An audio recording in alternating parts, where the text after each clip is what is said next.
Nah, bila orang sebut saja Tugu Negara, memang orang kata ini pada orang yang seni ataupun orang yang tahu tentang sejarah.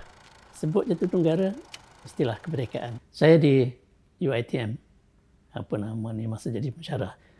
Boleh tak UiTM orang kata membantu membetulkan balik apa nama ni Tugu Negara yang dah jatuh kena bom ni. Jadi saya kebetulan pula masa itu kita ada seorang tenaga pengajar daripada Australia yang mengajar ataupun mengendalikan arca di bahagian seni halus, dan dia memang pernah membuat arca-arca yang besar, jadi kena pada tempatnya. Chris Kani nama dia, orang Australia, dan alhamdulillah beliau telah menepati kehendak kita.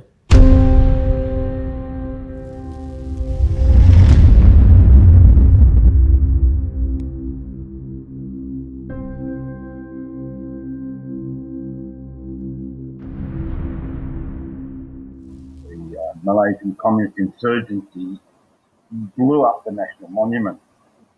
And to do that, they put 23 charges, as I recall, strategically placed in such a way as to make all of the statues fall down. And they weren't entirely successful. They brought one down, but they didn't count on the bronze being so flexible. So it absorbed a lot of the energy of the explosive. It didn't do quite what they wanted, but it did a lot of that.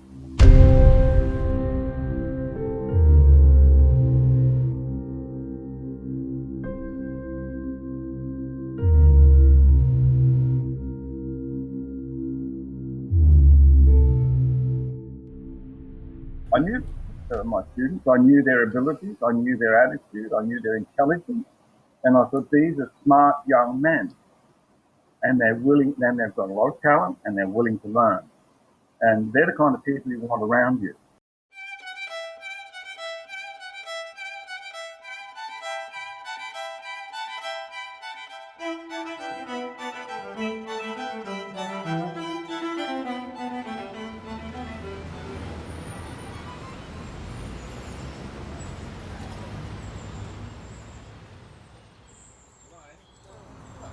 Ini bengkel seni. Arca, cetakan, seramik. Okay, nama saya Abdul Mansur Ibrahim. Dari budak kampung lah, orang Ulu Langat. Sekolah di Kajang High School. Lepas tu saya apply ke ITM dalam jurusan seni halus. Kemudian dalam bidang seni cetakan lah saya major. Bila Tugu tu dah meletup, banyak sepih-sepihan yang bersepai kat bawah lah. Jadi masa tu banyak yang ada kepala yang putus lah, yang bersepai tangan satu patung tu dah menyarap kat bawah kan. Jadi kita tengok agak ngeri jugalah, benda tajam-tajam tu kan. Jadi nak pulih tu pun, bila dia orang tanya dalam masa setahun boleh tak, kita yakin dengan kita punya tu lah, kebolehan kan.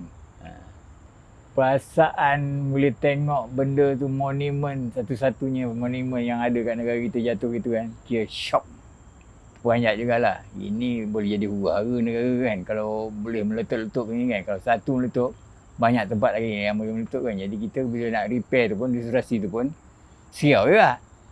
Mana tak siau kan, dibuatnya kan, ada pula yang datang, pom. Dari belakang kan. Kita tak pasti apa yang berlaku. Itu je lah.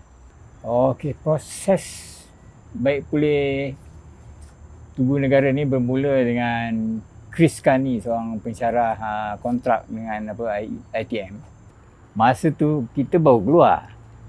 Maknanya kita baru mencari pekerjaan lah.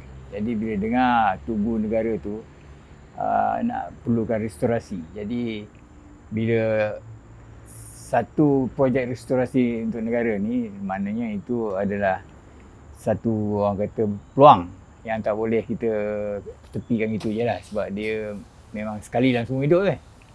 Jadi bila Chris tawarkan saya setuju je lah. Kebetulan saya free masa tu kan, buat freelance je. Masa kita orang kat ATM, saya senior dia orang setahun lah.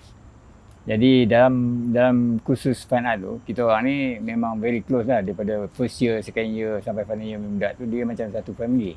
Kita orang rapat. Jadi dia duduk hostel pun kita satu hostel selalunya yang fine art ni. Yang tak ada jauh-jauh sangat. Jadi kira dalam kelas, luar kelas kita orang ni memang dia selalu gurau lah. Kacau-kacau kan. Jadi memang kira macam seharian kita tu macam kawan rapat je lah. Walaupun junior.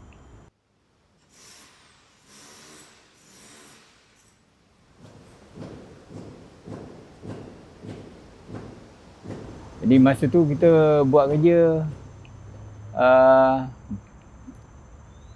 saya dengan Mufti je sebenarnya yang mulakan kerja tu. Jadi kita buat proses, banyak proses lah. Kita buat pattern, grinding, apa semua tu. Jadi part-part tu kita yang uruskan store semuanya kan. Jadi kita kena buat planning lah. Mana-mana parts yang kita kena buat dari mula sampai akhir kan. Buat scaffolding semua tu kan. Kita arahkan kontraktor buat semuanya kan. Cabaran cuaca boleh tahan. Maknanya bahang daripada gangsa tu kalau tengah hari dia dari bawah dan atas pula kita ada kemah je. Jadi maknanya kira orang kata bukan kena kukus dia, kena barbecue lah.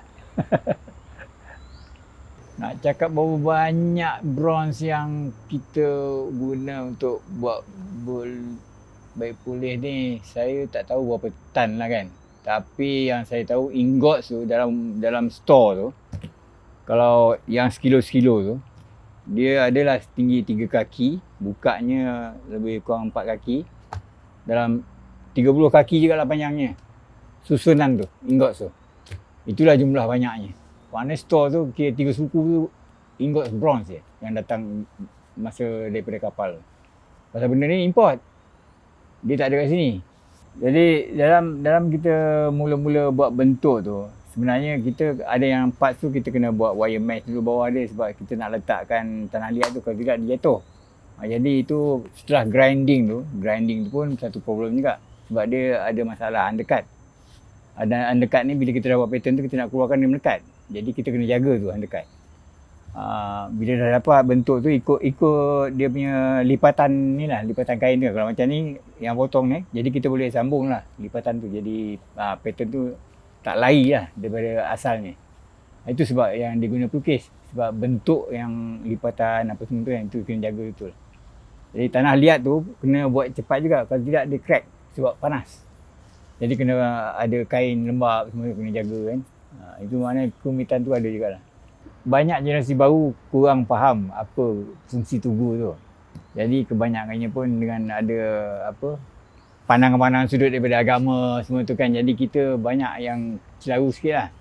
Tapi asalnya yang bagi saya tahu tu itulah dia. Sebab tugu ni adalah satu penghormatan kepada perjuangan kemerdekaan kan. Daripada negara-negara lain membantu kita melawan komunis, melawan apa. Banyak lagi lah masalah masa tu kan.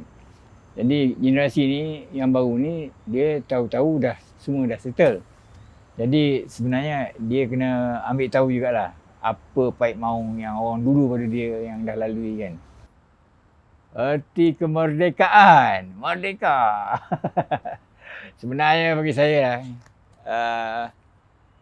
yang dikatakan merdeka ni istilah dia agak luas sebenarnya. Sebab kita belum merdeka sebenarnya dari si minda. Minda kita masih terikat lagi. Jadi itu perlu dipupuk gitu.